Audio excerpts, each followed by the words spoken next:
Hello and welcome to episode 8 of the Non-Native Teacher Diaries. As always, we're going to just kind of hang around for a little bit and wait for a few people to join us live. I can see the notification. Oh, I think it paused while I did that. I was just turning my do not disturb on. Okie dokie. All right. Got a couple of you here. Hello. Let us get started. So this is episode 8 of the Non-Native Teacher Diaries. Once again, my huge thanks to everybody who has been joining us live, who's caught up on the replays, who's watched the little reels from it, who's engaged. The comments of like, wow, I'm absolutely loving this series, give me a nice little warm feeling in the chest. So this is episode 8, and we have a little bit of a celebrity. I mean, I'm feeling like it's a celebrity. We are being joined by the non-native speaker herself. So we're going to be joined today by Meri. I'm going to let her in a second, and we are going to hear not only her experience, because obviously this is a diary series, her experience of being a non-native English teacher, but also her experience working with other non-native teachers, and the kind of insights that she has around that. So really looking forward to that. Just going to let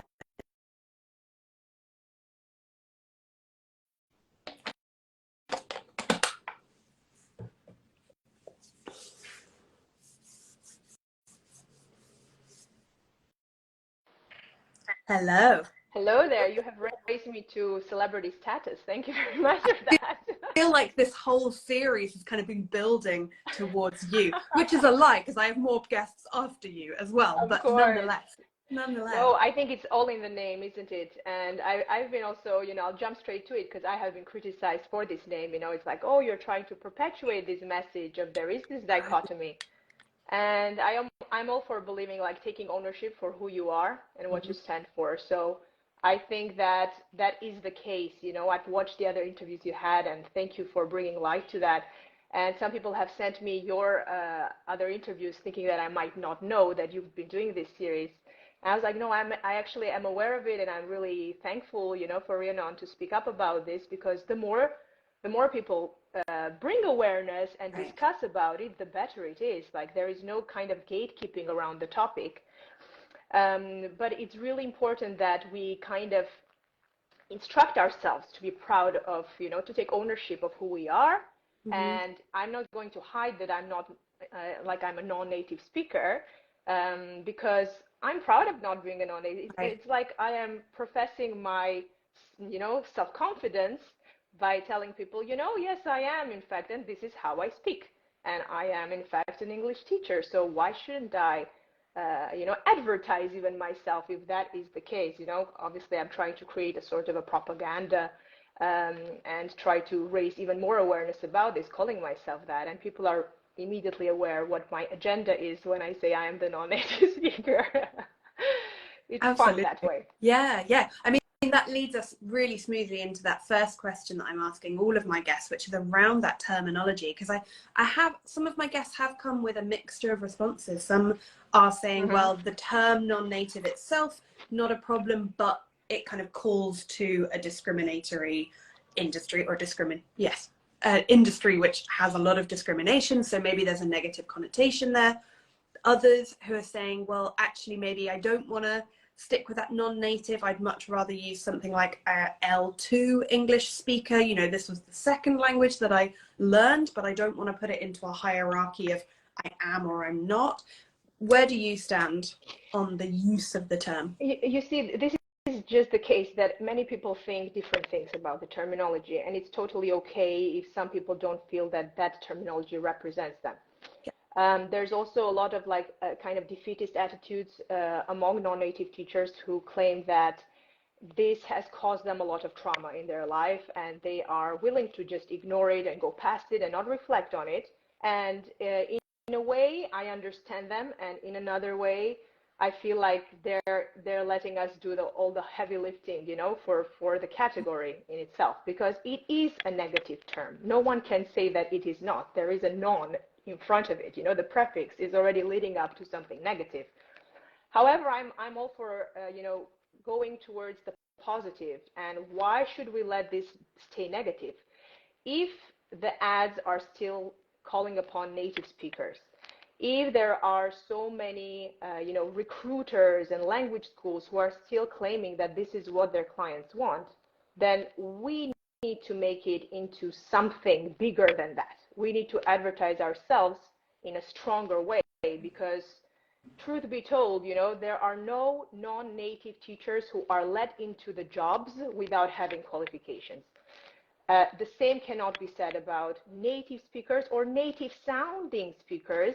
And I include myself in the category because I was hired without having any qualifications. So no one can tell me that you cannot be hired for having no qualifications simply because of how you sound. Because I was the first person to be given a job based on my good sounding or, native-like, near native-like speaking skills. Okay. And I wasn't hiding anything. I told them on the phone, I'm not a teacher. And I was dumbfounded when they said, we don't care. We're going to hire you anyway. Just come in and sign the document. Wow. So that's really interesting. I didn't know that. It's almost like you've had both sides of the coin. You've experienced both the kind of indiscriminatory privilege that comes from sounding a certain way, and I'm guessing, I think I've heard you talk about, in other contexts, had to jump through lots of different hoops. I still do. I mean, it's at the person's convenience what they want to label me as. And for years, I thought, I went into the job not knowing what I was doing. And because of my integrity and honesty, I immediately decided to seek formal training. But this was not to say that anyone had requested that of me. No one ever. And I was under some sort of false expectation. I had this false expectation and belief that by getting formal training, I would open more doors and more opportunities, and people would see me as a fit teacher, not just, like a native sounding speaker. And I went through the CELTA, and I had the same job for a year and a half, and I've always been hopping in and out of jobs. I've taught business English classes. I worked for big companies through language schools. I live in Parma in Emilia-Romagna, so northern Italy, and I've stayed there. But I did the Delta just because I thought that was the next step for me, because I wanted to develop my skills as a language teacher. And because it was so precarious, and still is, I still don't know if I'm, going to have a job or not going to have a job. I work for an international school now, but it's always been will this continue? Will a native speaker come to take your job the next year? And then that would be like having the right passport. Will get straight access to a teaching job, and I could be just left out, no matter my skills, no matter, anything else.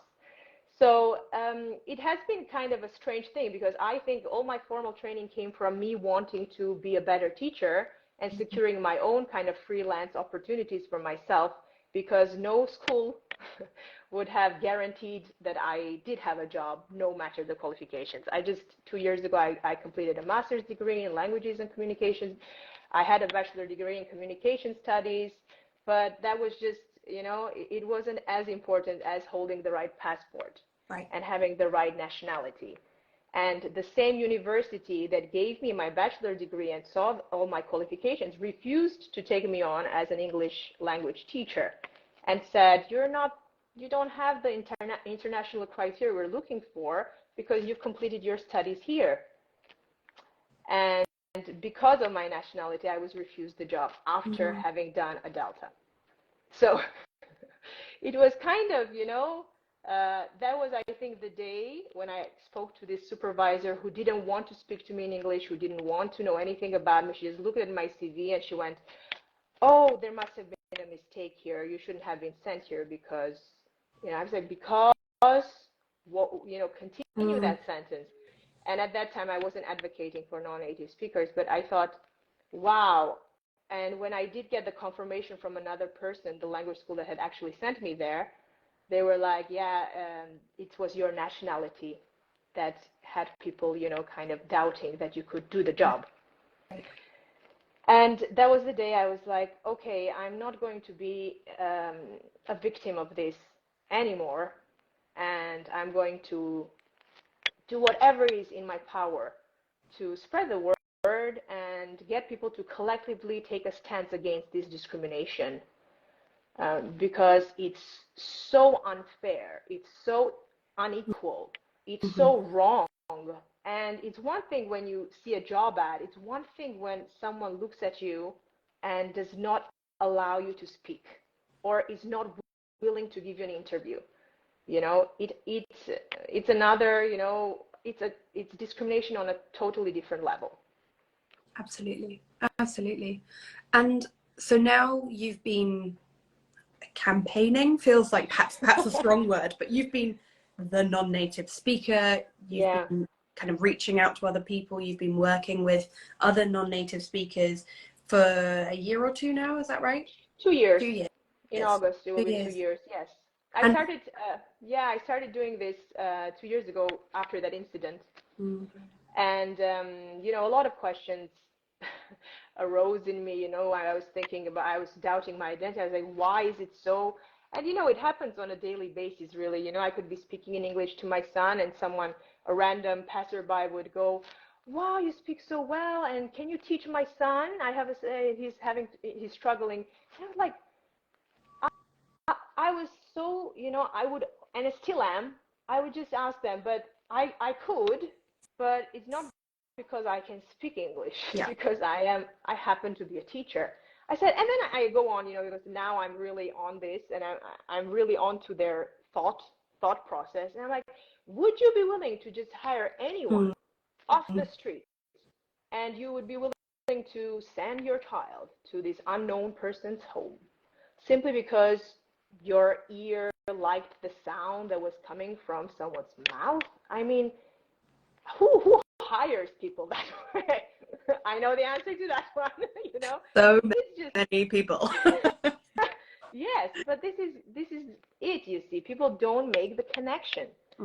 So, I thought, okay, I'm going to speak about this, and I went to speak at ELT Ireland about it. It was a very small talk I did. I wrote for their bulletin board. My sister is based in Ireland, so she was like, why don't you talk about it? She's a teacher herself. And then I went on to speak at Equals. It was happening in Venice in Italy, so I was really happy to participate. And then I went to IETFL and spoke about it as well. And I was really surprised that all my speaker proposals were accepted. And I was there really, I didn't know as much as I do now. Like, I've read a lot on the topic and read a lot of articles.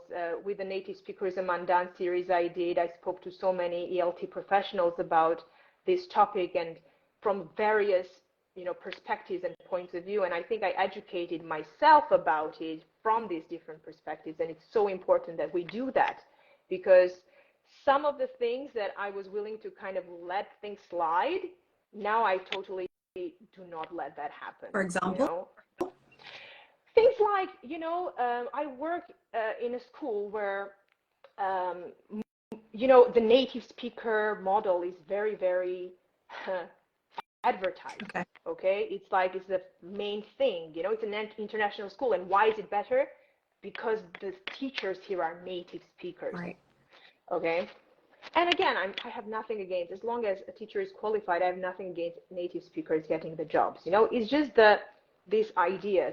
So I talk about it with my colleagues, and I started questioning their thoughts and beliefs about it. So you might have a colleague that has a kid in an international school, and she might be originally from Spain, so she's a Spanish teacher, but her daughter goes in the English section, because we have 3 different language sections, and all the subjects are taught in that language. And she would be like, the best thing about this school, I heard her, I overheard her speaking to another person, and she's like, the best thing about it is the linguistic capability and the fact that we're all mother tongue. I'm like, okay. Afterwards, I kind of pulled her aside, and I said to her, but did you know that I'm not actually a mother tongue speaker? I'm not a native speaker. And she was like, oh, I said, I don't want to but can I had a polite discussion. I worked with her for so many years. We know each other. And I was like, so your daughter, I said, who, by the way, I taught her because I worked in the secondary as well, and I taught English as an L1 to English speaking L1 students, Right. if there is such a thing, because we can get into those dynamics of it later. But I said, your daughter probably knows English better than she does Spanish, doesn't she? And she's like, yeah, she's totally bilingual. She does everything in English. And she speaks, and her mom speaks English. I said, how would you feel if one day she wanted to become an English teacher? Mm. And then,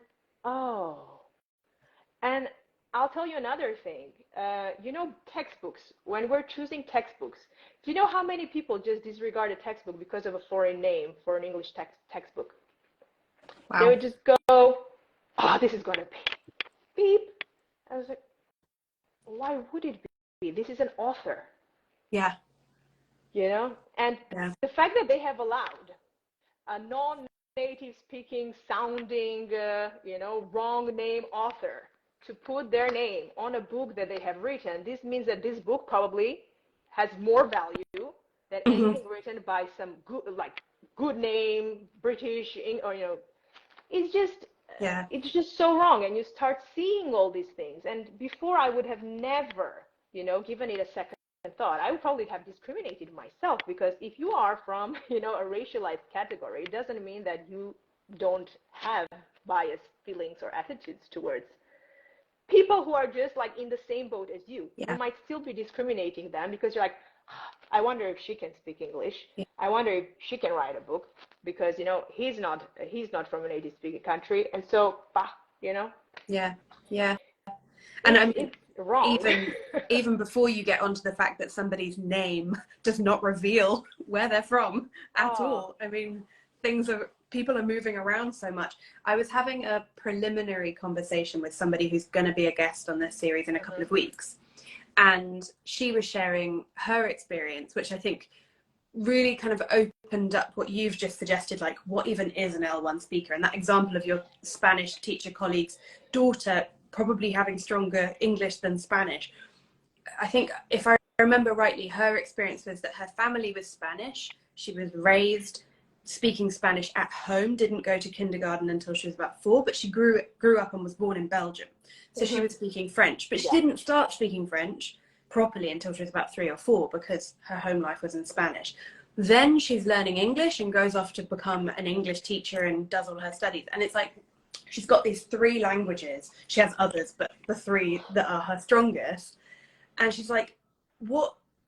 Am I a native Spanish speaker? I mean, I didn't live in Spain, and yet I grew up in Spanish. Am I a native French speaker? It's probably my strongest language now, but actually I didn't start speaking it until later. Within a professional context, she teaches French and English, but all of her training was as an English teacher. Okay, is it English that's her strongest? Like, what does it mean to be a native speaker when you get these like slightly complicated and incredibly common stories of families from here, grew up here, moved there? Like, what does native mean in that context? I'll tell you what it means. It's the absurdity of this all is just whatever feels more comforting and convenient to the person looking at you or judging you.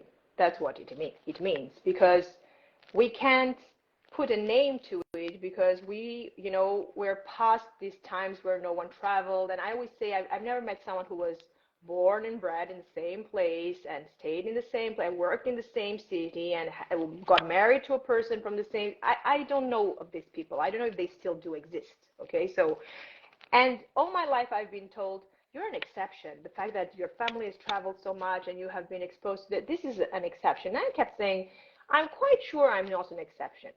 The fact that there are so many languages in the mix is the reality, and it has been the reality for so many decades. Yeah. And this saying to people that you're an exception, or the fact that you speak more than one language, it's totally a lie. Yeah, that's what my guest Lena was saying last week in the research, because she's doing her master's in linguistics at the moment. She was saying in the research, finding true monolingual people is hard. Like, yes, it's hard. You might be in a little monolingual bubble and kind of think that it's the norm. That's fine. It's the norm in that bubble, sure. But actually, looking more broadly, trying to find people in the modern world who are entirely monolingual is like, they're the minority. 100%. Yes, I challenged this. There was this incident just this year where these kids were, from the English section and French section were pitted against each other to play a basketball game. And they're like primary school students, so they're like 10 years old. And then one of the PE teachers who was Italian and didn't know like which language to speak with them, so he was speaking in Italian. It was a common language to all. And he was like, okay, so let's get the French playing against the Brits, he said. And everyone was like, oh, like, well, what are you, And this class obviously was a mixture of all sorts of identities, with there being maybe one not pure British student who wasn't even, present that day. So when we came back to the classroom, I was like, okay, guys, like, why did the teacher think that you were British? And I was kind of like playing along with their game just to see, even at that age, what they're able to perceive and why they did not want to be categorized. So, inside one identity group, and which they didn't see, fitting. And it was like, I'm half Puerto Rican, and I am Mexican, and I am thing, and one was from Turkey, one was from, I was like, do you realize, I said, English is just the common language, it's what brings us into this classroom, I said, but we're none of this, whatever people, And the same way I said, you categorize the French section. I said, how many of you were born in Italy? And like the whole, I'm like, so you guys are Italians, And they were like, you see, I think it's really important, because I myself, I moved from Armenia. I'm originally from Armenia at the age of 6. So the idea was for me, like when I moved, I lived in Russia, I lived in Argentina, I lived in Malaysia, Thailand, America, in San Diego precisely. Then I moved to Italy when I was 13. So I had been questioning my identity for a long time. I knew I spoke Armenian at home, but I didn't know the alphabet. And then the first language I learned, like through proper schooling, was English. But I was the foreign child going to special English classes, and in an international school where everyone was from literally everywhere, but I was trying to fit in and try to find a group where I could belong to. Flash forward, I'm in Italy, and people see me either as South American because of how I look, and they know that I'm the English teacher, so they might say things to me like, I'm sorry I never asked you, and I didn't want to offend you. Where are you from? And I was like, why would you think that would be offensive to me? You think that because you don't want to feel, or you don't want to be insinuating that a South American should not be teaching English. Right. But I'm like, no, I'm from Armenia, and people don't know where Armenia is, or some of them do, and I say, well, it's not the official language there either, and people kind of want to accept that it's because I traveled that I know English. I've literally spent 4 years of my life in an English-speaking country. And it doesn't say anything about anyone. I could have lived my entire life, and the other 80% think I'm Italian.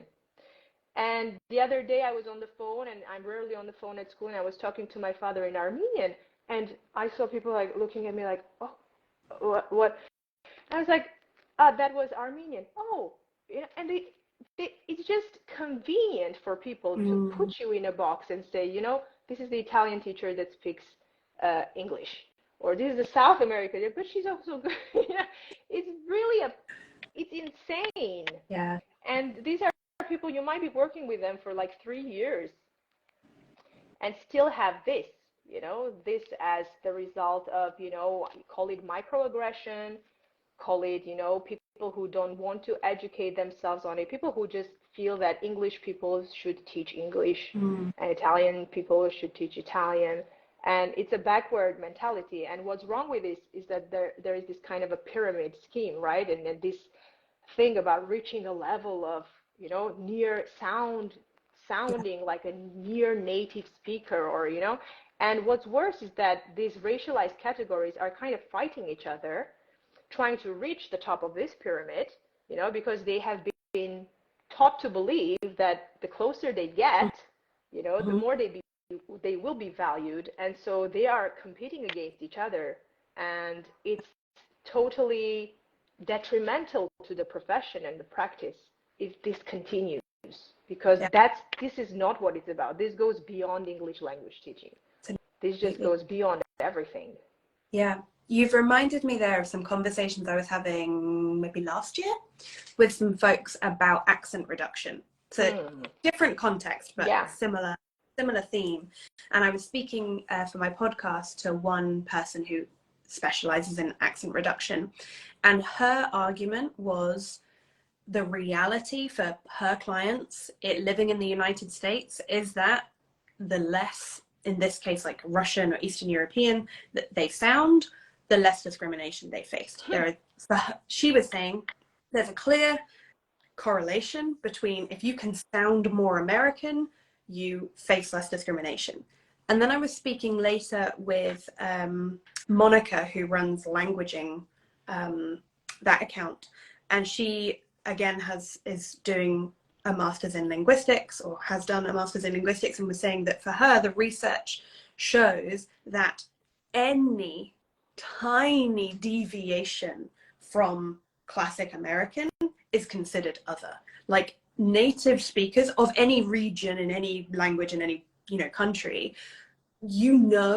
what sounds like you and your community, and what sounds different, and you can pick up on the slightest differences, which kind of goes to what you were just saying of like, yes, you can put all of this effort in to like do what you think you need to do to be accepted, and there is this the standard that you have to reach is inaccessible, because the people on the inside will treat you as different regardless. And with the linguistic one, it's sometimes there are obviously like racial elements and discriminatory elements. Sometimes it's just a natural, we can just tell. You can just tell, you'll be speaking to somebody and just be like, you're not from here. It's not necessarily, and therefore I'm not giving you a job. It's just, I can tell the difference. Yes. And this goes to show you that even native speakers face the same discrimination. When I did the Native Speakerism Undone series, a lot of people said, I've been discriminated too. But I say, okay, definitely. And then it's actually recorded, and I shared a snippet of this, and I say, well, welcome to the receiving end. Because it's one thing that you can, let's say, I do live in the real world as well, and I am also aware that I have, I am perceived as a native speaker by most people. They can't pinpoint where I'm from because my accent is a mixture of accents. But they can see like, oh, you're English, oh, you're not a C2, you're a C2 plus. And I'm like, there's no such thing. There's no, you're trying to say that I am kind of as if I were, I said. But let's talk about those people who are not able to accent reduce. Let's put it this way. Because it's one thing that you're benefiting from a privilege of sounding, looking, okay? But certain people can't go and change their color. They cannot change the way they speak. They may be, thank God, there are still people proud of their heritage. They might be proud of who they are. So if you are, let's say, at or nearing that top of the pyramid, and you actually can be perceived, and there are actually a lot of Trojan horses, like people who have taken their husband's names, or they've taken their, the right kind of, and they are combating silently this perceived, ownership that people just, or this gatekeeping of language, of identity, of we are better and you are worse kind of mentality. And this is how I think we should all be, directing our focus to this type of issues, because it's one thing that I can say, I'm actually, I can speak Armenian like an Armenian, I can speak Russian like a Russian, and I can speak, but that is a skill that, and it might be innate. It might be that you have, a very inductive approach to learning languages. You might be very good at impersonating other people, but it doesn't mean that you should be doing that. And it doesn't mean you cannot sell this to people, which people are selling, I'm completely aware. But you cannot sell this because I am here. Do I sound like a native speaker? Apparently for the society, okay, maybe you won't feel that, and I'm totally okay with it. Apparently, the society here is confirming that I do sound like a native speaker, and hence I have a job. I'm not under some sort of illusion that I have been given the job I have been given because I have the right qualifications, but I do. I don't know if this hits any chords or, but the thing is, it doesn't matter how qualified you are, and this is the very sad truth. Mm-hmm. You will still not be allowed in certain areas and job opportunities because you can never fit that unrealistic, invented standard Yeah. of an English language teacher. Yeah.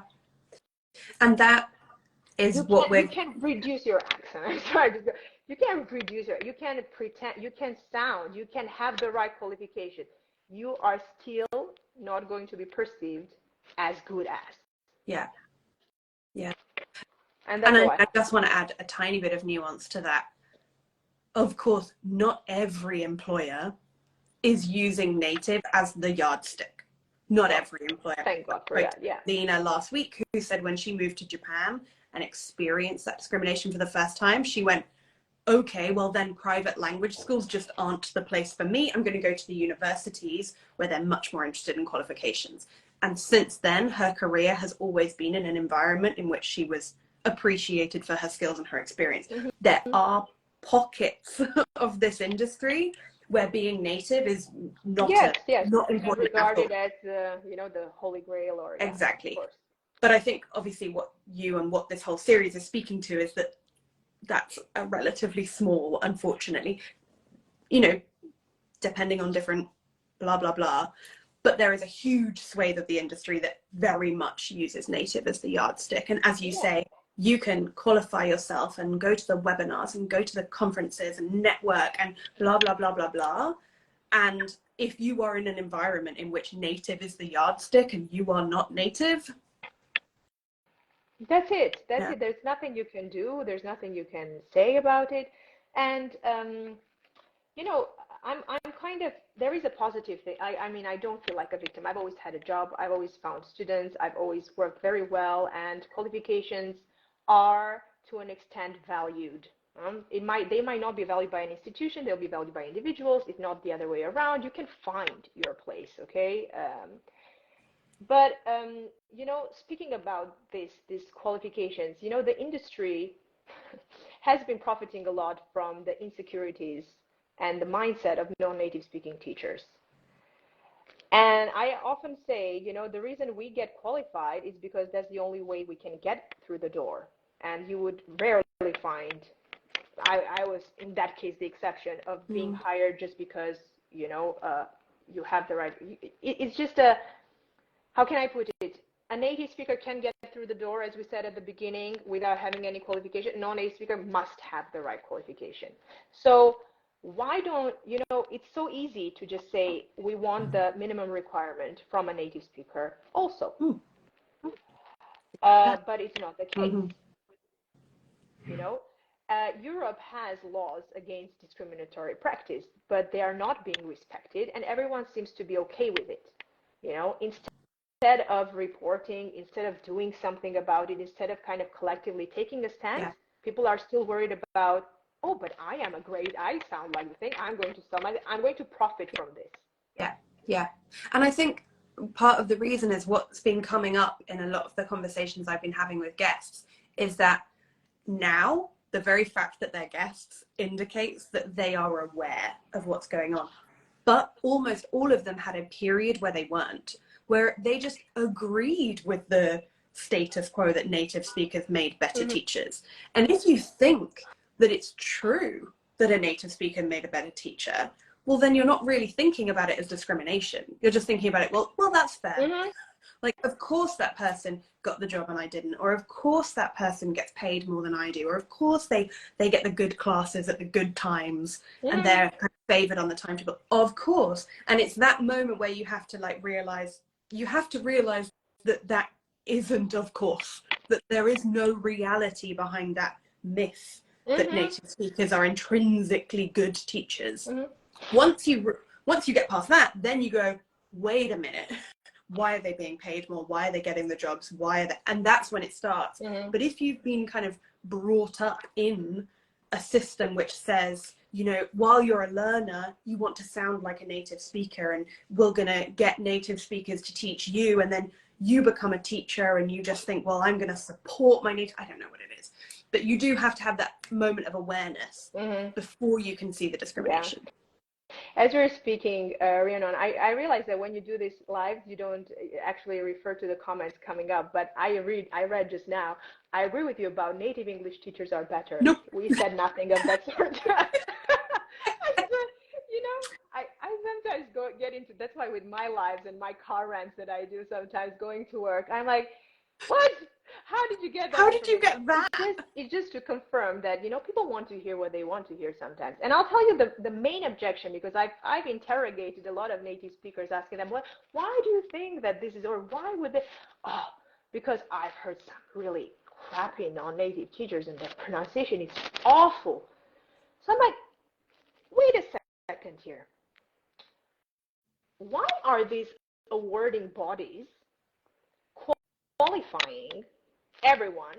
And we should agree, let's just agree here, everybody, that there are good, bad teachers, and they may be native or non-native. It just, you know, it's the same for everyone. It's either you are skilled, a professional, because sometimes the qualification won't say anything about you, and I agree with this.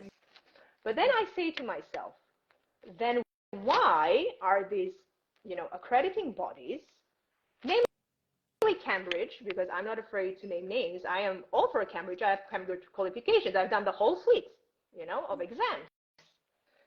Why are they giving this out to everyone to give non-native speaker teachers a bad name?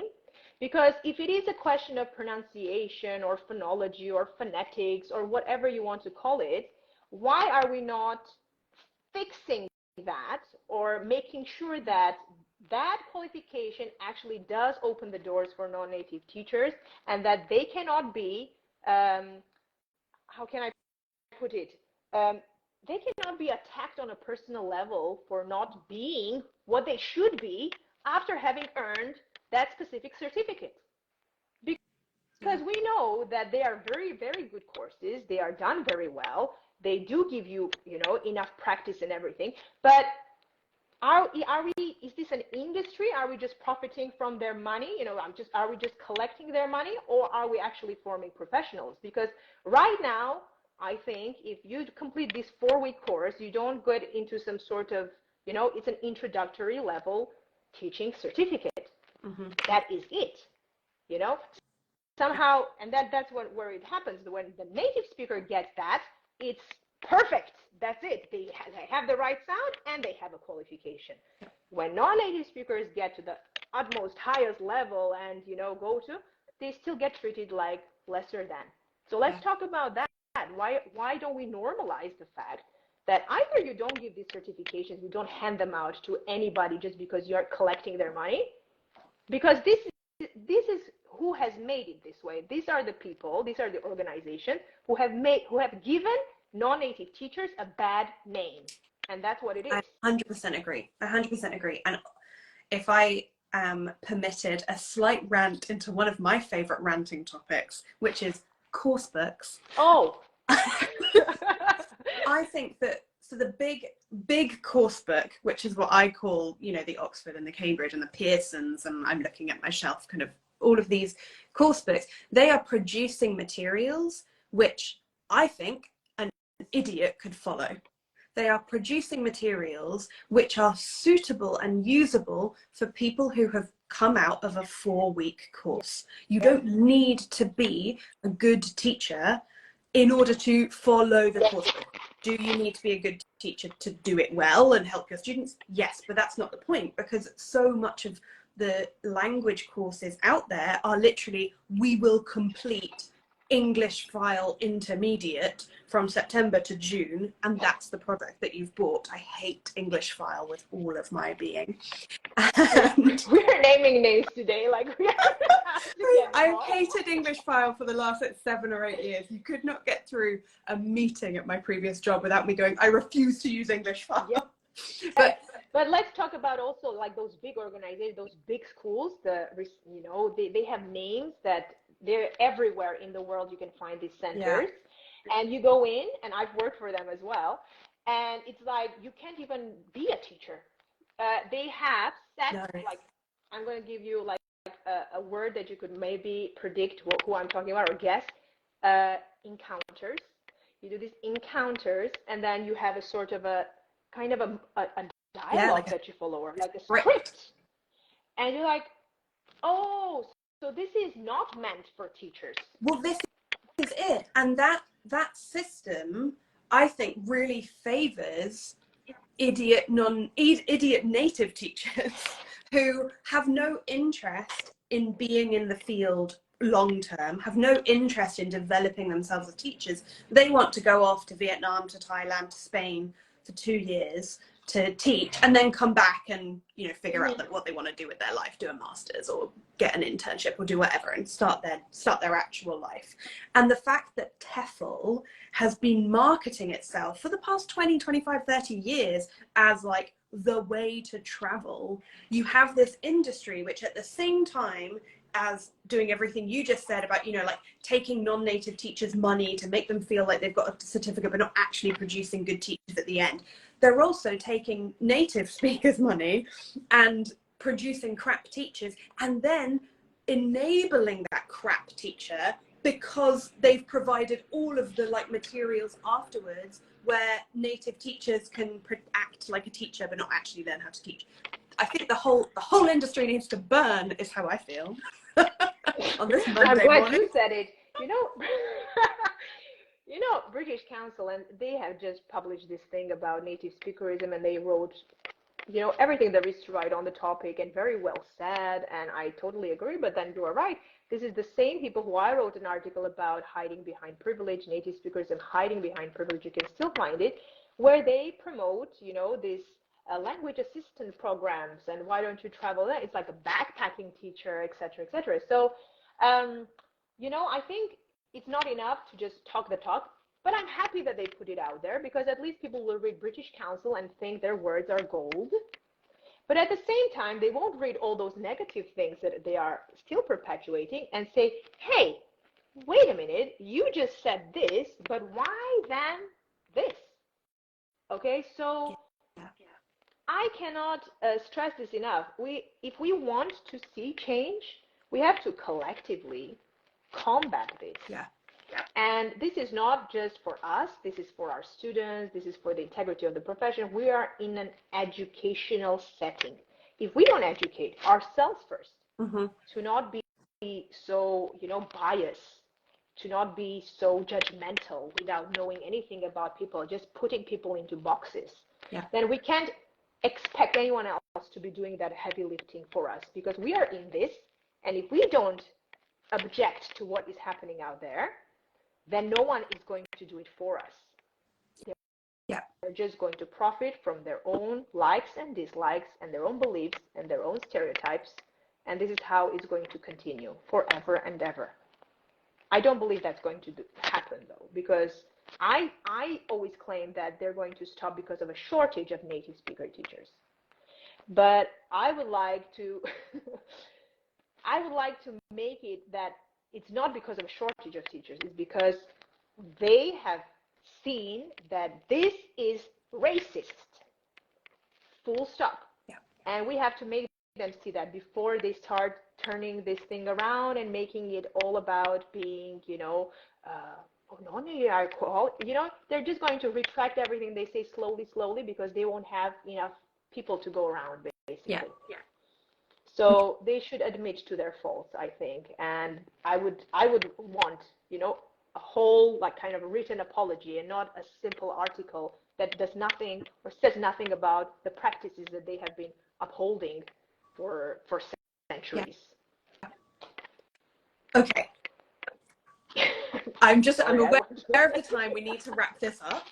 But tell us, because I am doing a workshop in your group on Thursday. Can you tell listeners a little bit about that group, about what is included? Yes. So after the Native Speakerism Undone series, where we spoke about you know, different perspectives of ELT professionals all around the world, I decided to look at something that is kind of outside of the monolingual framework. As an English language teacher, I too have learned a lot about translanguaging, about linguistic repertoires, about getting outside of the mindset of teaching English from this one perspective, you know, being English teachers, then you're teaching the culture, then you're doing, you know, so I wanted to kind of investigate these things, and I've called upon Rhiannon to talk about mindset. We spoke about, you know, teachers, non-native teachers not being comfortable in their own skin or feeling lesser than. So we're going to do a session on that where Rhiannon will be presenting herself. That's on the 28th. Yeah, you can go I just to said Thursday, but Friday. Yeah, yeah, exactly. I said the date because I wasn't sure of the day.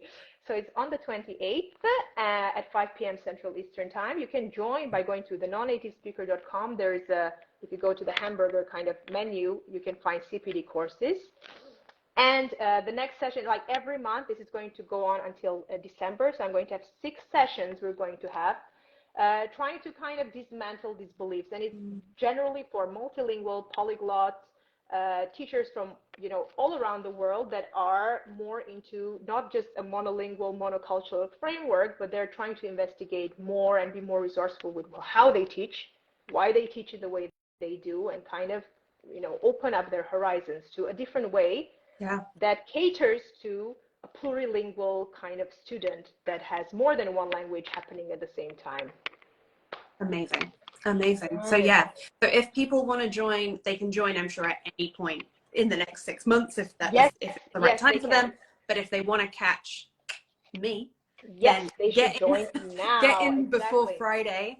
I'm really looking forward to this workshop. We're going to be looking, as you say, at mindset, and specifically looking at what we mentioned in the middle of that conversation about this pressure to overqualify yourself, to just keep training and training and training and training. But surely then I will be a desirable, good enough teacher. And we're thinking about it both in terms of feeling good enough for the employer, but also feeling good enough for you, being able to walk into that classroom or, you know, hop on a sales call with a potential student and be like, fuck yeah, I'm a really good teacher and you would be bloody lucky to have me, without needing to do a webinar a week for your whole career in order to feel that. Oh, totally. And I have to just say, on the closing note here, when I owned up, this is my own experience, this is not some external testimony, like I can feel it on my skin. When I owned up to not being an English speaker originally, it gave me like tenfold of what I ever expected to get.